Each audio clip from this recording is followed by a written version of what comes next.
কুয়াশা ছিল যখন, তখন এই প্লাস্টিক দিয়ে এই বীজ ধান ঢেকে দিয়েছিল যাতে এই বীজ ধান নষ্ট না হয়।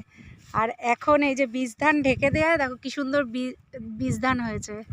এইগুলোই এরপরে রোয়া হবে। আর যেখানে যেখানে ঢাকা পড়েনি প্লাস্টিক দিয়ে, সেইগুলোই এই যে এখানে হলুদ হয়ে গেছে কেমন। এতদিন প্রচণ্ড কুয়াশা ছিল, তাই এই যে এই প্লাস্টিক দিয়ে এই বীজ ধানগুলো ঢেকে দিয়েছিল। তাতে কুয়াশা হলে, বৃষ্টি হলে বীজ ধান আর বাড়বে না, নষ্ট হয়ে যাবে। তাই ঢেকে দেওয়া, দেখো কি সুন্দর পুরো বীজ ধান হয়েছে।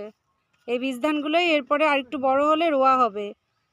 আর এই যে এই সব জায়গায়, এই জায়গা, তারপরে এই যে এই সব জায়গায় এই যে পুরো প্লাস্টিক পড়েনি, দেখা যাচ্ছে এই যে প্লাস্টিক এই অবধি পড়েছিল, এই যে এই অবধি প্লাস্টিক পড়েছিল, সে প্লাস্টিকের দাগ দেখা যাচ্ছে।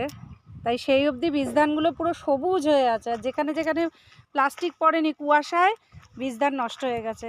আজ 1 সপ্তাহ ধরে প্লাস্টিক দিয়ে ঢাকা ছিল। এই যে এইসব জায়গায় কোনো বীজ ধান হয়নি, পুরো হলুদ হয়ে গেছে এইসব জায়গায় বীজ ধান। আর এই যে যেসব পুরো প্লাস্টিক দিয়ে ঢাকা, যেটুকু বোঝা যাচ্ছে যে সেটুকু পুরো সবুজ হয়ে আছে। এই যে এইসব জায়গা সবুজ হয়ে আছে, আর এই জায়গা হলুদ হয়ে আছে।